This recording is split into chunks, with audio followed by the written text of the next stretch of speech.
Of thousands of Ethiopians have made the pilgrimage to Meles Zenawi's palace in Addis Ababa over the last few days to pay their respects to the Ethiopian Prime Minister who died last week.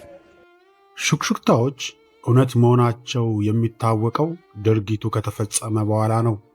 ሹክሹክታዎች ሁሉ የእውነት መሰረት አላቸው ማለት ግን አይደለም። ይህ በመሆኑ ነው መለስ በጠና ታሟል እየተባለ ከመሞቱ ከሁለትና ከሶስት ዓመታት አስቀድሞ ሲወራ ለማመንም ሆነ ላለማመን ስንቸገር የነበር ነው። ለነገሩ እኛ በርቀት ያለነው ቀርቶ የቅርቦቹ እንኳን ዱብዳ ሆኖባቸዋል። መለስ እንደ ሰው ሊታመም እንደሚችል፣ እንደ ሰው እንደሚሞት ማመን የሚቸግራቸው ታማኞቹም ዜናውን ከሩቆቹ እኩል የሰሙ ነበር የሚመስሉት። ገና ከመነሻው መተካካት የተባለው መርሃ ግብር የተነደፈው ከመለስ መታመም ጋር ተያይዞ ነበረ። የመተካካቱ ፕሮግራም አቅጣጫ ቢስ ለመሆን የበቃውም ድብቅ አጀንዳ ስለነበረው ነው። በጥንት መሪዎች ሲሞቱ አሽከሮቻቸው አብረው ከነህይወታቸው ይቀበሩ ነበር። መለስ ጓደኞቹን ወደ መቃብር ይዞ ባይወርድም በመተካካት ስም ያልፈለጋቸውን ገለል ለማድረግ ሞክሮ ነበረ። የመተካካት ወሬውን ተከትሎ የመለስ ጤንነት በፍጥነት እያሽቆለቆለ ሄደ። ጤንነቱ መበላሸት በውጭ አገራት ሚዲያዎች መነገር በጀመረ ሰሞን የፖለቲካ ቢሮ አባላቱን ሰብስቦ ታምሜያለሁ፣ ደክሞኛል፣ አሳርፉኝ ሲል ጠየቀ። ሌላ ሰው ይተካኝ የሚል ንግግርም ከአንደበቱ ሲሰማ የመጀመሪያው ነበረ። መለስ በሕይወት እያለ ስልጣን ያስረክባል ተብሎ የሚገመት ስላልነበር የፖለቲካ ቢሮ አባላቱ ግራ መጋባታቸውን ለታማኝ ወዳጆቻቸው አጫውተዋል። ለነገሩ ከህወሓት መከፋፈል ወዲያ የኢህአዴግ የፖለቲካ ቢሮ ሚስጥሮች ቀዳዳ በዝቶባቸው ነበረ። ዕድሜው አጭር መሆኑን ለመለስ ቅጩን የነገሩት የቻይና ሐኪሞች ናቸው ይባላል።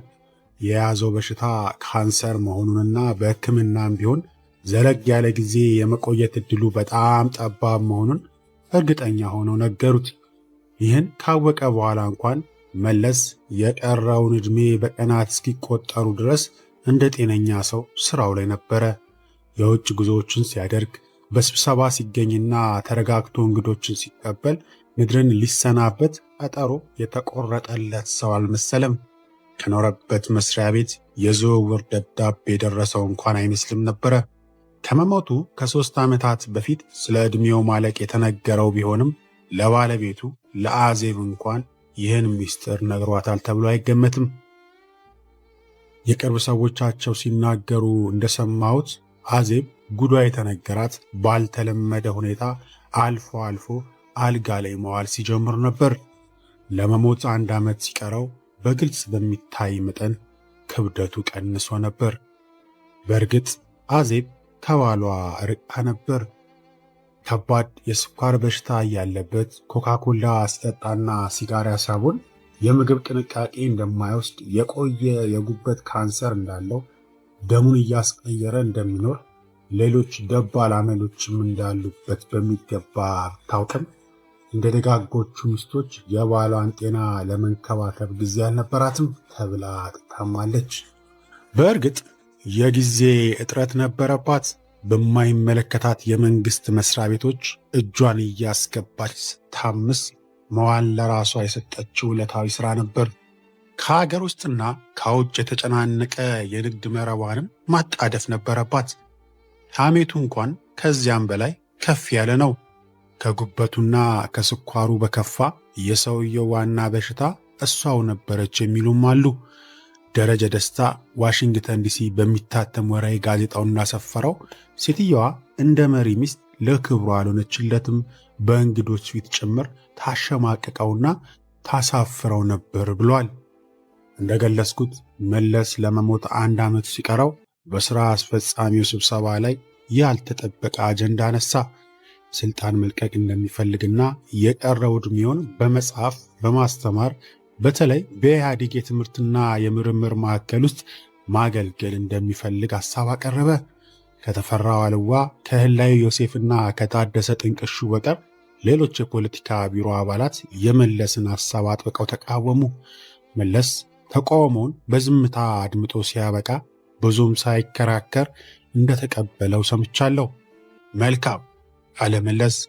መልካም፣ ውሳኔያችሁን እቀበላለሁ። ባዮሎጂ ግን ስራዋን ትሰራለች።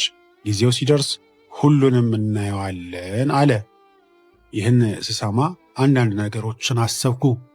አንድም መለስ በዚያ ወቅት ከነተፈራ ዋልዋ ቡድን ጋር ባልተለመደ ሁኔታ ከፍተኛ ግፊትና መዳፈር ሲሰነዘርበት ስለነበር በሥራ አስፈጻሚ ውስጥ ያለውን ድጋፍ ለመፈተን ወዳጅና ጠላቱን ለመለየት ሊሆን ይችላል ብዬ አሰብኩ።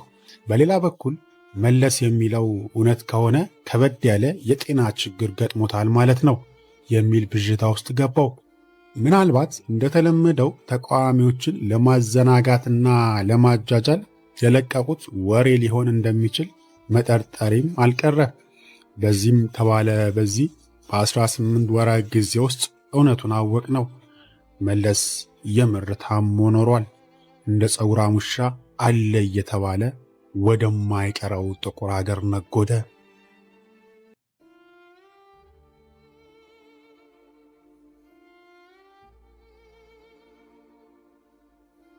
ዛሬ የመለስ ውርሶች እየተባሉ ከሚጠቀሱት መካከል አንዱ የመንግስት መስሪያ ቤቶች የአሰራር ማሻሻያ ፕሮግራም በመባል የሚታወቀው ነው። በእርግጥ ፕሮግራሙ እንደተወራለት የተሳካ አልነበረም። በጥቅሉ ሲመዘን በስልጣን ላይ ያሉት ሰዎች ደሞዝ የሚከፍላቸው ህዝብ ላይ ራሳቸውን የቆለሉ ናቸው። የሚናገሩትን ሆነው አያውቁም። እነዚህ የአመራር አባላት ለተጠያቂነት ራሳቸውን ሳያዘጋጁ ስለ ሪፎርም ፕሮግራም ሲሰብኩ መሞከራቸው ታላቅ ስላቅ ነበር። ወረቀት ላይ ያሰፈሩት ጽሑፍ ከህዝብ በላይ አትሁኑ ሲል ይጠይቃል። ከህዝብ በላይ አለመሆን እንደማይችሉ እያወቁ ፕሮግራሙን መንደፋቸው ለማስመሰል ሊሆን ይችላል። ከፍተኛ የሀገሪቱ ሀብት የፈሰሰበትና የፕሮፓጋንዳ እምቢልታ የተነፋለት የማሻሻያ ፕሮግራም ውሃ በልቶት ቀርቷል። በየዓመቱ በሚያደርጉት ግምገማ ኋላ ቀር የአገልግሎት አሰጣጥና የመልካም አስተዳደር እጦት ቁልፍ ችግራችን ነው የሚል ንስሐ መግባቱን ልማድ አደረጉት። በየዓመቱ ቁልፍ የሚል ቆብ የሚጭኑለት ችግር ለማስወገድ ግን ጣቱም ሆነ ፍላጎቱ አልነበራቸው። ያልፈለጓቸውን አመራር አባላት ለማባረር ለማሰር ግን በእጅጉ ረድቷቸዋል። መለስ ዕድሜው አጭር መሆኑን ለፖለቲካ ቢሮ አባላት ከተናገረ በኋላ ለሕክምና ብራሰልስ መመላለሱ በረከተ። ደረቅ ዳቦ በውሃ እያራሰ ብቻ እንደሚመገብ ተሰማ። ገጽታው በማዲያት ተዥጎረጎረ። ቆዳው ነጥቶ አልቢኖ አስመሰለው። ይህም የሚወስደው መድኃኒት ውጤት መሆኑን የሕክምና ባለሙያዎች ጠቆሙ።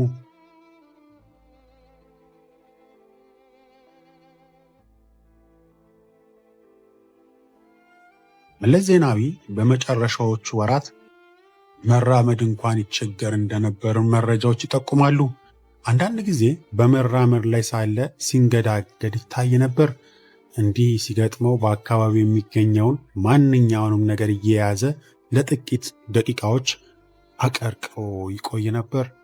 በካምፕ ዴቪድ የተካሄደው የጂ8 ስብሰባ ቀደም ብሎ መለስ በኡጋንዳው ፕሬዝዳንት በዮዌሪ ሙሴቪኒ በኩል ወደ ኢሳያስ አፈወርቂ መልእክት ስለመላኩም ወሬዎች ሾልከው ወጥተዋል። መለስ ወደ ኢሳያስ ከላካቸው ወደ 70 የሚጠጉ የእንነጋገር መልእክቶች የመጨረሻው ህመሙ በበረታበት ወቅት በሙሴቪኒ በኩል የላከው መልእክት ነበረ። ኢሳያስ ግን አልተቀበለውም። በአልጀርስ ስምምነትና በኮሚሽን ውሳኔ መሰረት ድንበሩን ከማካለል ባሻገር ንግግር ሊኖር እንደማይችል እንደገለጸለት ተሰማ። የኢትዮጵያ መንግስት መለስ ዜናዊ መሞቱን አምኖ ዜናውን ይፋ ያደረገው ነሐሴ 21 2012 ቢሆንም በትክክል የሞተው ግን ከአራት ቀደም ብሎ መለስ በኡጋንዳው ፕሬዝዳንት በዮዌሪ ሙሴቪኒ በኩል ወደ ኢሳያስ አፈወርቂ መልእክት ስለመላኩም ወሬዎች ሾልከው ወጥተዋል። መለስ ወደ ኢሳያስ ከላካቸው ወደ 70 የሚጠጉ የእንነጋገር መልእክቶች የመጨረሻው ህመሙ በበረታበት ወቅት በሙሴቪኒ በኩል የላከው መልእክት ነበረ። ኢሳያስ ግን አልተቀበለውም። በአልጀርስ ስምምነትና በኮሚሽን ውሳኔ መሰረት ድንበሩን ከማካለል ባሻገር ንግግር ሊኖር እንደማይችል እንደገለጸለት ተሰማ። የኢትዮጵያ መንግስት መለስ ዜናዊ መሞቱን አምኖ ዜናውን ይፋ ያደረገው ነሐሴ 21 2012 ቢሆንም በትክክል የሞተው ግን ከ4 ወይም ከ5 ሳምንታት ቀደም ብሎ መሆኑ ይታመናል። ጓደኞቹ የመሪያቸውን መሞት የደበቁበት በቂ ምክንያት እንዳላቸው ይታሰባል። ከጠበቁት ጊዜ ቀደም ብሎ ድንገት ስለሞተ ግርግር እንዳይነሳ ዝግጅት ማድረግ ነበረባቸው ይባላል። ኢሳት ቴሌቪዥን፣ ኢትዮ ሚዲያ፣ ኢትዮጵያን ሪቪው እንዲሁም ዶክተር ፍስሐ እሸቱ የመለስን መሞት ቀድሞ ሲገልጹ ሰምተው ነበረ። በረከት ስምዖንና ስብሐት ነጋ ወደ ሚዲያዎች እየቀረቡ አስተባበሉ። ደጋግመው በእርግጠኛነት መለስ በጥሩ ጤንነት ላይ ስለመሆኑ ይናገሩ ስለነበር ህዝቡን ውዥንብር ውስጥ ጨመሩት። የሴኔጋሉ ፕሬዝዳንት ማኪ ሳሊ በአፍሪካ አንድነት ስብሰባ ላይ የመለስን መታመም ይፋ እስኪያደርግ ድረስ እንኳን መታመሙን ጭምር ክደው ነበረ። በዚህ ጊዜ ውስጥ አዲስ አበባ ላይ 7 አባላት ያሉት የኢህአዴግ አመራር አባላት ኮሚቴ ተቋቁሞ በህቡ ለቀብሩ ስነ ስርዓት ዝግጅት እያደረገ ነበር። ቀብሩን ለማዘግየት ከተገደዱበት ምክንያቶች መካከል የስልጣን ሽግግሩ ጉዳይ ላይ መግባባት መድረስ አለመቻል አንዱ ሲሆን፣ ቀብሩ የት ይፈጸም የሚለው ጥያቄም አከራካሪ ከነበሩ አጀንዳዎች መካከል ነበር። መቀሌ፣ አድዋ ወይስ አዲስ አበባ? ይሄ ሁሉ የጥያቄው አንድ አካል ነበር። ቀብሩ ለጊዜው አዲስ አበባ እንዲሆን ወሰኑ። አስፈላጊ ሆኖ ሲገኝ አስክሬኑ ወደ አድዋ ወይም ወደ መቀሌ ሊዘዋወር እንደሚችል ስምምነት ላይ ደረሱ።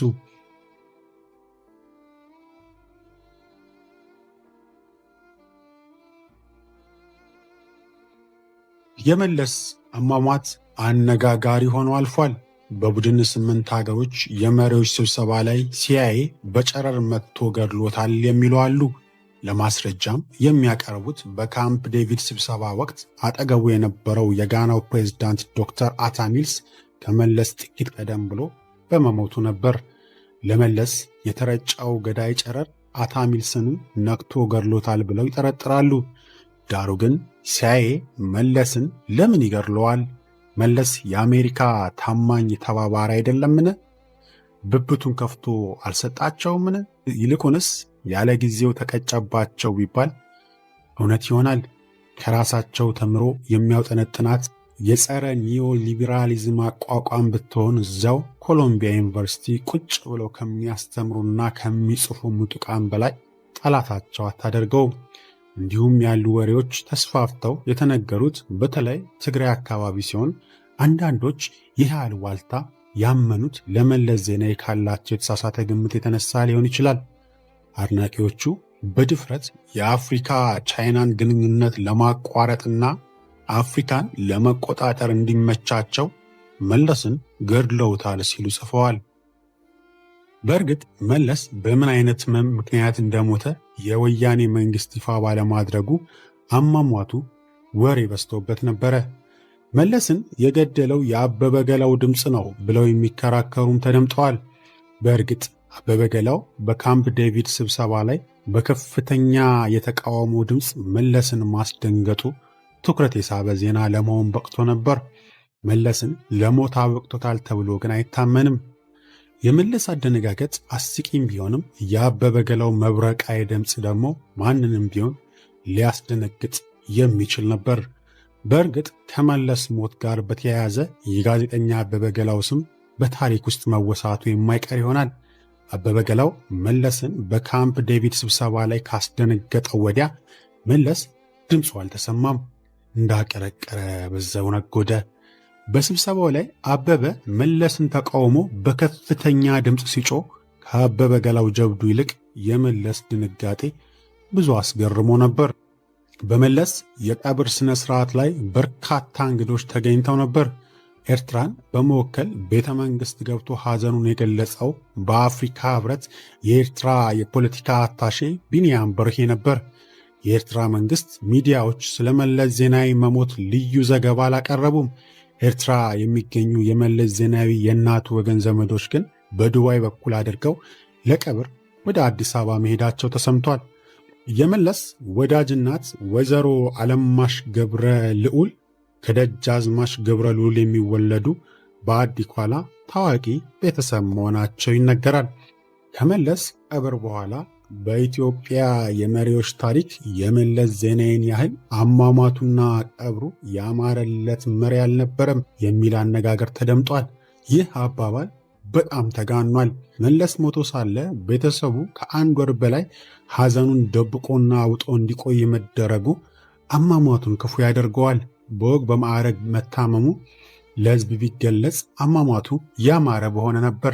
ሕመሙ ምን እንደነበርና አሟሟቱ ለሕዝብ አለመገለጹ ሁሉን ነገር በድብቅ መፈጸሙ ሲታሰብ አማረለት ሳይሆን ጎደለበት ማለት እውነት ይሆናል።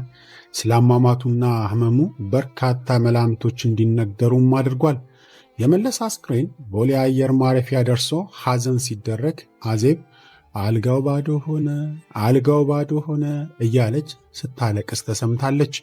የባልና የሚስቱን አልጋ ይሁን ወይስ ዙፋኑ የቱን ማለቷን እንደሆነ ግን እስከ ዛሬም አልታወቀም።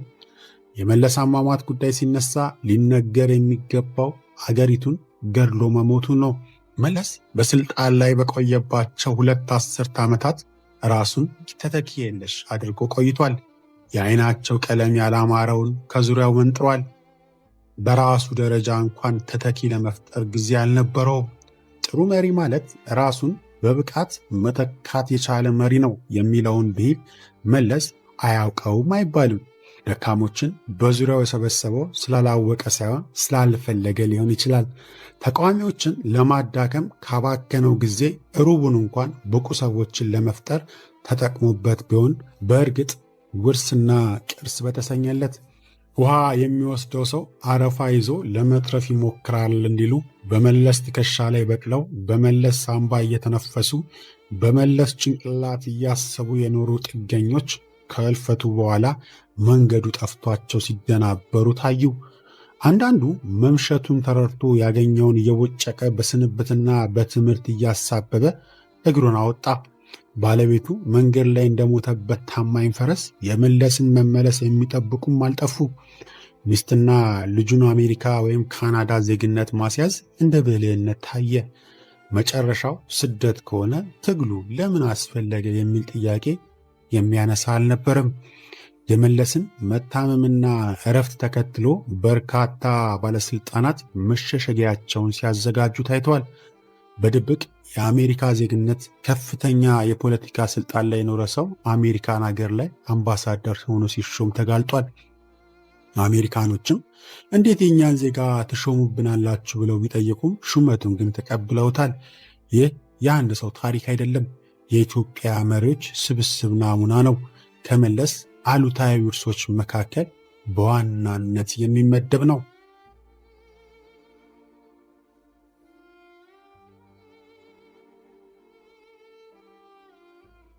የመለስ አስክሬን በኢትዮጵያ ባንዲራ ተሸፍኖ መታየቱ የተቃዋሚ ጋዜጠኞችን ትኩረት ስቦ ነበር። መለስ በአንድ ወቅት ጨርቅ ብሎ ያጥላለው ባንዲራ በመጨረሻ ለክብሩ ሆነለት ሲሉ አብጠለጠሉት። መለስ የተናገራት ባንዲራ ጨርቅ ነው ንግግር እስከ መቃብሩ ተከትላ ወረደች። የመለስ የቀብር ስነ ስርዓት ከሰሜን ኮሪያ የተኮረጀ ነበር። የኪም ጆንግ ኢል የቀብር ስነ ስርዓት ሲፈጸም የሰሜን ኮሪያ ቴሌቪዥን ወፎች ሳይቀሩ በታላቁ መሪ ሞት አዝነዋል ሲል ገልጾ ነበር። ሲኤንኤን ታዲያ በቀዝቃዛ አየር ምክንያት ተኮራምተው የተቆራመዱ ወፎችን በቴሌቪዥን እያሳየ አላገጠ። የመለስ ቀብር ተመሳሳይ ነበር የተፈጸመው። ጎዳና ተዳዳሪዎች ሳይቀር በቴሌቪዥን እየቀረቡ አባታችን እያሉ እንዲያለቅሱ አስገደዷቸው። የመለስ ቀብር ብዙ ሽምጦችን ለመውለድ በቅቷል። አቤ ቶኪቻው በአሽሟጣጭ ብሮ አላገጠ። አንዱ የጎዳና ተዳዳሪ ወደ ጎዳና የወጣነው አባታችን መለስ ዜናዊን ተማምነን ነበር። እሳቸው ከሞቱ በኋላ እንግዲህ ምን ይደረጋል? ወደ ቤታችን እንመለሳለን ብሎ መጽሐፉን እናስታውሳለን። ታማኝ በየነ ኢሳት ሬዲዮ ላይ ከመሳይ መኮንን ጋር ባደረገው ቆይታ የመለስን ሞት አስመልክቶ ሲናገር የተደበላለቀ ስሜት ነው የተሰማኝ አለ። አያይዘውም አከለበት። ደንግጫለሁ፣ አዝኛለሁ። ኋላ ግን በአቶ መለስ አገዛዝ የተገደሉትን አሰብኩ። አቶ መለስ 57 ዓመታቸው ነው። ነብዩ ግን በ14 ዓመቱ ተገድሎ እናቱ አገር ጥላ ወጥታለች። ያሰፋ ማሩ ልጆች አባታቸውን አልቅሰው የመቅበር ዕድል አጥተው ተገድለዋል፣ ተሰደዋል አለ። ስዬ አብርሃና ብርሃኑ ነጋ በተመሳሳይ ለአውራምባ ታይምስ አዘጋጅ ለዳዊት ከበደ በሰጡት ቃለ መጠየቅ የተሰማቸውን እንዲህ ሲሉ ገለጹ። ብርሃኑ ነጋ እንዲህ አለ። በጣም አዝንለታለሁ። ፍጹም ኋላ ቀር የሆነ የአምባገነንነትን ድርሻ ተሸክሞ የጊዜውን ዘመናዊ አስተሳሰብ ሳይቀበል የሞተ አሳዛኝ መሪ አድርጌ ነው የማየው ሲል ተናገረ። ስዬ አብርሃ በበኩሉ መለስን ህልፈት ስሰማ በጣም ነበር ጸጥ ያልኩት ሲል ለዳዊት ነገረው። አብሮ ከአንተ ጋር ያደገና የቆየ ሰው ሲያልፍ የፖለቲካ ልዩነት ስለተፈጠረ ተብሎ ያንንን በሙሉ ማጥፋት መርሳት አይቻልም። ሰዎች ነን፣ የተሰማኝ ስሜት መረበሽ ነው ሲል ተናገረ። አዲስ አበባ ላይ ሆነው ቃለ መጠየቅ የሰጡ ምን ያህል የልባቸውን አውጥተው እንደተናገሩ በእርግጥ ማወቅ አይቻልም። ጋዜጠኛ ሳምሶን ማሞ እንዲህ ሲል ተሰምቷል። ሀገራችንም በዓለም ደረጃ እንድትታወቅ እያደረገ መሪ አጣን። ጠረጴዛ ላይ የተኛ የሚመራ መሪ ኢትዮጵያ ውስጥ አላየንም ነበር ሲል ተናገረ። መሐሙድ አላሙዲ ቀኝ እጄን እንዳጣው ነው የምቆጥረው ብሎ ሲናገር፣ ብርቱካን ሚደቅሳ የአሜሪካ ሬዲዮ ላይ ቀርባ ተስፋ ሰጪ መሪ አልነበሩም ማለት አልችልም፣ ግን ደግሞ ያንን ተስፋ ከዳር ያደረሱ መሪ አልሆኑም፣ በመሆኑም ያሳዝናል አለች። ጋዜጠኛ ኤልያስ ክፍሌ የመለስን ሞት አስመልክቶ ድረ ገጹ ላይ ባሰፈረው ጽሑፍ አምባገነኑ የጫት ሱሰኛ መለስ ዜናዊ ሲል ገለጸው። በተመሳሳይ ክንፉ አሰፋ በድረ ገጹ ላይ ባሰፈረው ጽሑፍ አቶ መለስ የሚቃወሟቸውን ወገኖች ላይ ከሕገወጥ ግድያ ባሻገር የሞት ቅጣት ሲያስወስኑ ሰንብተው ሞት ከፈረዱባቸው ሰዎች ቀድሞ ነጎዱ ሲል ተቸ። አርቲስት ትዕግስት ወይሶ ጥቁር ለብሳ እያለቀሰች በቴሌቪዥን የተናገረችው ግን መለስን የአገር መሪ ሳይሆን የጎዳና ተዳዳሪ አስመስሎት ነበር። እንዲህ ነበር ያለችው። የመለስ ነገር ተወርቶ የሚያልቅ አይደለም። ብዙ መከራ ነው የተሸከመው። ለመልኩ አይጨነቅም፣ ለነፍሱ አይጨነቅም። በቀን ውስጥ ምን ያህል ጥሩ ምግብ ያገኝ እንደነበር እንኳን አይታወቅም። ጸጉሩ ተንጨባሮ ታየዋለህ። ቀበቶውን ሳያስር እንኳን አይቼዋለሁ። እርግጥ ነው የኢትዮጵያ ሕዝብ በባህሉ ሙት ወቃሽ ባለመሆኑ ከልቡም ሆነ ከአንገቱ ማዘን እውነት ነው። በዚያው መጠን በለቅሶ መድረስ ሰበብ የቤተ መንግሥቱን ግቢ ለመጎብኘት የፈለገም ጥቁር ለብሶ ቤተ መንግሥቱን ሲያጨናንቅ ታይቷል። አለቆቹ ከሥራ እንዳያባረሩት ፈርቶ ጥቁር ሸሚዝ እየገዛ የለበሰውም ጥቂት አይደለም። ደርግ እጅግ ፈሪና ሸምቃቃ ትውልድ ማፍራቱን ከሐዘን ጋር መታዘብ ተችሏል። በዚያ ሰሞን ግጥምና ዜማዎች ተዘጋጅተው የቆዩ እስኪመስል ድረስ የኢትዮጵያ ቴሌቪዥን በሐዘን እንጉርጉሮ ተሞላ። ከቆዩ የኦርቶዶክስ ተዋሕዶ ዜማና ግጥሞች ጋር የሚመሳሰሉ እንጉርጉሮዎች አዜሙለት። ከእነዚህ አንዱ ሞት ዛሬ ተሞኘ የሚለው ይጠቀሳል። ነባሩ ዜማ እንዲህ ነበረ።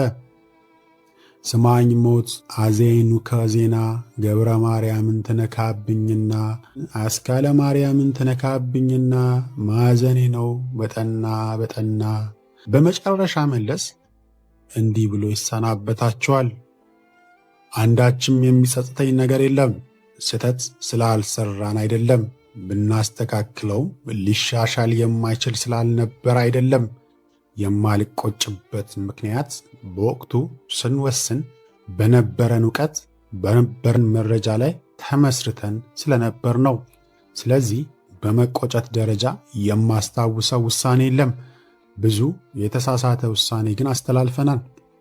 ይህም ግን አይቆጨኝም፣ ምክንያቱም ስንሳሳት ሆን ብለን በደል ለመፈጸም አልተነሳንም። የጠቀምን መስሎን ነው የተሳሳት ነው ይላቸዋል። ይህ ከላይ ቀረበላችሁ ጽሑፍ የጋዜጠኛ ተስፋዬ ገብረአብ ጽሑፍ ሲሆን ከስደተኛው ማስታወሻ መጽሐፍ የተወሰደ ነው። ለቻናላችን አዲስ ከሆናችሁ ሰብስክራይብ በማድረግ የደውል ምልክቱን በመጫን የተለያዩ መረጃዎችን፣ ታሪካዊ መረጃዎችን፣ ዜናዎችን፣ ጥበባዊ ስራዎችን ለእናንተ እናቀርባለን። እናመሰግናለን።